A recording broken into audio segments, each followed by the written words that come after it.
back here on Monday. I've been doing a little bit of scratching on this section right here. I kind of walked around with the homeowner a little bit ago, and they love the idea of the dry creek and the rocks and the berms and everything like that. So they're really excited to see how that turns out. And originally, I may have talked about this in the last video, but my plan was to have, like, from that wall out, drain over to that way, and then everything else was going to come this way. But I'm actually thinking now, I got that kind of cut, I'm going to get the loader here and kind of slick it up. But I think I'm actually going to kind of cut it, put a little bit of a crown where everything in there will drain over to that dry creek. And then from the middle of the back porch, going this other direction, this will all drain this way. So that way it'll catch all of that hill, and half of this hill in the back will run out and around there to that ditch. And then the rest of this can drain off. I kind of thought about trying to drain the whole thing that way, but I'm afraid I'll have to really cut that ditch down even deeper. So I think this will be the best way to do it. Kind of taking this thing, since the ground's still a little froze and rocky back here, just loosen it up. And then, like I said, I'll get the 12 in here and kind of really slick it up and grade it. And we also talked, they're kind of wanting like a more so for a sound barrier versus like a privacy barrier. We're going to plant some taller trees and evergreens, probably maybe the width of the house, or at least straight out from the back patio. So, which will actually help, because that's going to be a little steep to try to mow. So I think what I'm going to do is come in there, I don't know, go maybe about halfway up or so, either from the top or the bottom, and pretty much just like notch out like a shelf, like cut into there. It'll be pretty steep behind there, but then we'll kind of stagger like some green giants and maybe like some loblolly pines and different things like that, and possibly even stack a couple bigger rocks down in front, kind of make it not like a real, like a full-on retaining wall, but just kind of almost, like I said, just kind of notch that out, put some rocks in the front, and then kind of stagger the trees. And then the backside on the steeper part, I can basically take the bigger kind of riprap looking size rock and line it with there, and then when those trees get bigger, you won't really see them. And like I said, they should get tall enough, like those green giants can get, 25 or so feet high, and 12 to 15 feet around at the base. So that that would kind of break that hill up and kind of serve as a little sound barrier as well. So, but for today, my goal is to kind of just get a little more of this cut and the grade kind of pitched, and then hopefully before the end of the day, I'll get these two sections slicked up, and then I'll kind of get my laser out and figure out exactly the depth that I want that dry creek over there, where that'll all slope in. Then I'll probably go ahead and scratch it out all the way down to the driveway. And then I'm planning on tomorrow going over to the site where all the rock is at, and just spending part of a day or whatever loading up rocks and hauling over here. So then that way Wednesday I can get back over here with this. I gotta take the 2150 over there to load the trucks, but I get back over here and start placing some of the bigger rocks on that wall and kind of figure out, just kind of play with those and see how that looks and where I want those. So, and then it's supposed to rain Thursday and Friday, but I got some other stuff I can work on that's indoors then, but I just thought that'd be kind of nice to at least get some of the bigger rocks on site, because I'm going to have to kind of probably set them and move them and tweak them and do some backfilling around there, but trying to get those kind of shaped and roughed in and start working on my creek. But I don't know, kind of the more I do to this place and the more I talk to them, I'm getting more and more excited about kind of how this is going to turn out and doing. I like doing this landscaping stuff like this. I don't want to plant just shrubs all the time, but digging out the hill and setting rocks or building these dry creeks, I kind of really enjoy that, especially to see what the property started out is what it's going to end opened up, it should be a huge difference. So it makes it a little more fun when you can see such a drastic change. And some of it's kind of like, you know, the instant gratification when you go in there and set those rocks and do those dry creek deals, and then get the trees and the shrubs in there. It looks completely different than what it does right now. So I think it's going to turn out pretty sharp. So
we've made it over to the site with the rocks, which you probably can't see with the sun, and I gotta clear some trees out, but all of that is ours for the taking. So these are some of the bigger ones that he couldn't really, I think he pushed them over here. He's got a D6 that he runs or uses to kind of clear this land out, so I think he kind of pushed these over here, so I'm gonna grab those first. But that's what this rock looks like. It's not like super decorative, but it's native to our area, so I think it'll work out pretty good on that hillside. Like I said, it's not just full-on limestone, but I want to say it's almost like a flint rock, I guess. I don't know my rocks that well. But it does have some tans and browns. It does look like have a little bit of white like a limestone rock, but like I said, it's kind of natural to this area. So I think with having these placed in there and then some landscaping and then a little bit of creek rock mixed in, you make a pretty cool looking, you know, dry creek and rock bluff area. At least I'm hoping. So I mean, we're going to use these because they're free, so it's kind of saving, you know, thousands and thousands of dollars not having to buy them or truck them in or anything. But I got Dad over here kind of getting pulled in behind me. I'm gonna load his truck for starters, and then I'll probably stay here for a couple of rounds and just try to get more of these kind of dug out and staged and ready. And then I may later on kind of start hauling some, load his truck and load mine, but we'll just kind of see how it goes. So we can actually jump on the highway from here and get to where we're going pretty quick, really. So it may not be a bad turnaround. I figure it's going to take forever with the one truck, but we'll see how this first round goes. Because like I said, I got some stuff I got a little bit to dig for the concrete guys on the new house footing, and then just trying to pull some of these rocks out of the woods will take a little bit of time. A couple of these great big ones I'm going to do like maybe 2 different trips. I don't want to have all of them in his truck at one time. We're going to put them like right towards the back. And since we don't have high lift gates on anything, I don't want to blow any tailgates off. So, but this may be a pretty good, excuse me, starter load right here. So.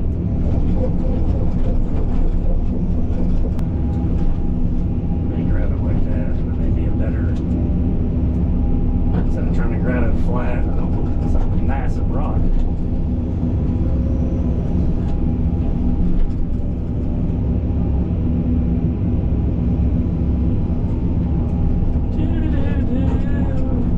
Smash his truck.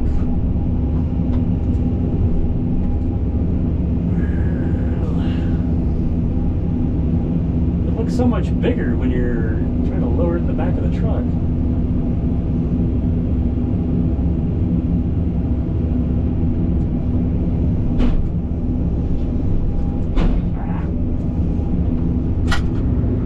Looks even bigger when you're hanging it over the back of the truck. Yeah. It didn't look that bad at first, and I was like, that's my plan anyway. But even like a lot of them are consistent with that size, which I think we can make those still look pretty good.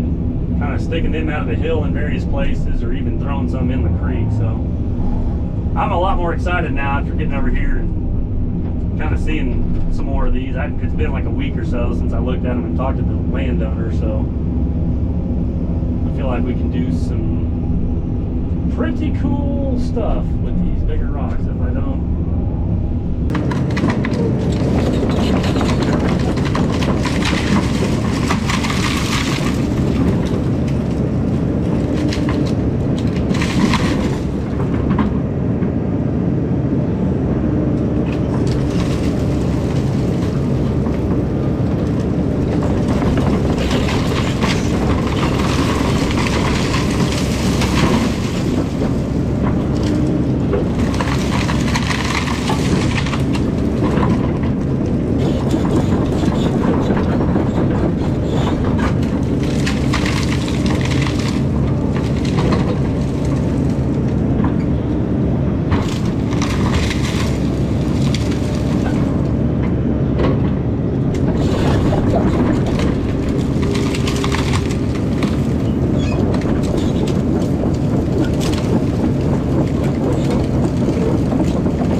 homeowner showed up and asked if I could move a couple pieces of limestone that he found in his basement that he couldn't move. But I can't really either. I can drag it, but I can't pick it up. So this particular rock has to weigh more than 9,000 pounds because that's what this machine will lift. So it may not be much more than 9,000 pounds, but she's heavy. So I'm going to try to... He actually wants on the other side of his driveway. So I don't know how I'm going to... I guess I'll just have to rake the rock up and then set it over there. This one's... There's two more over there, but they're about half sizes of this one, so I should be able to pick them up. I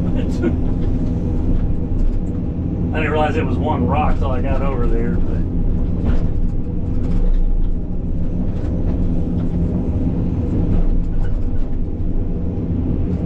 Almost scoops it up, but then it just the back of the tracks want to come up. I try to use the blade and the bucket, but then it just stands up on the nose of the machine.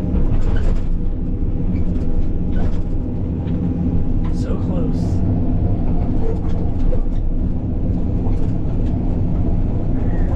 Almost over to the edge. But yeah, we've got, I think 5 loads hauled off today. There's a tree. It's about an hour and 10-minute round trip, so it's just not a super quick way to get over there. I probably should have called Brian and tried to get another truck or two, but I figured it was kind of short notice on trying to get anybody else over there, and I didn't know how well it was going to work and all that, so.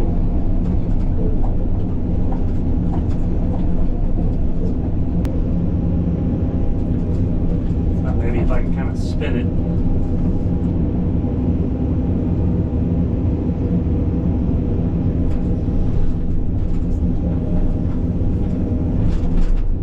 I guess he said he dug this out of the basement when he dug it with that D6, so that would have probably been a little bit of a chore too.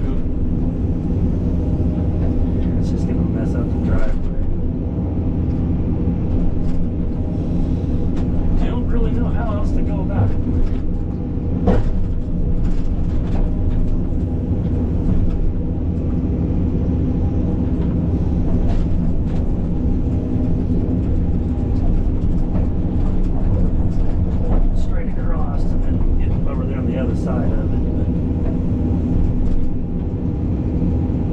That thing's probably 7 or 8 feet long.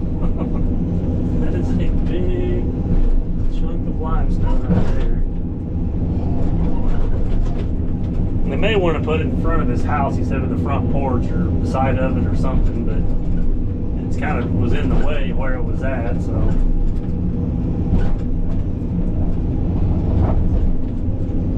Backing up on the other rocks now. So.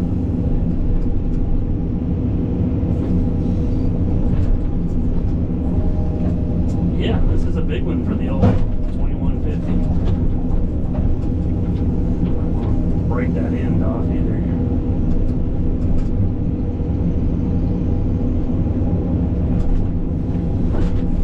Dad ought to be back any minute. We'll put one more load in his truck and then I'll probably load this up.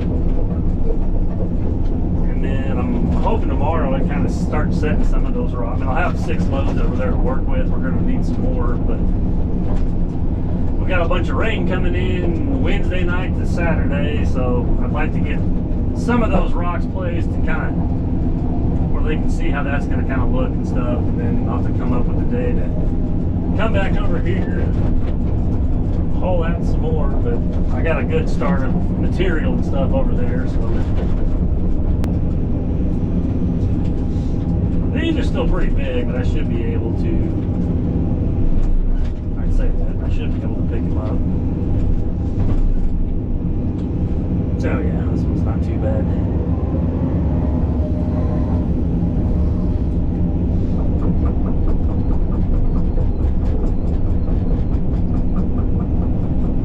So yeah, I'm gonna get these moved. I just thought I'd throw the camera on here to show that one, because it's probably the biggest limestone rock I've ever tried to mess with. But get these 2 moved, and then Dad, like I said, he ought to be here anytime, so we'll get him loaded up one more time tonight, and then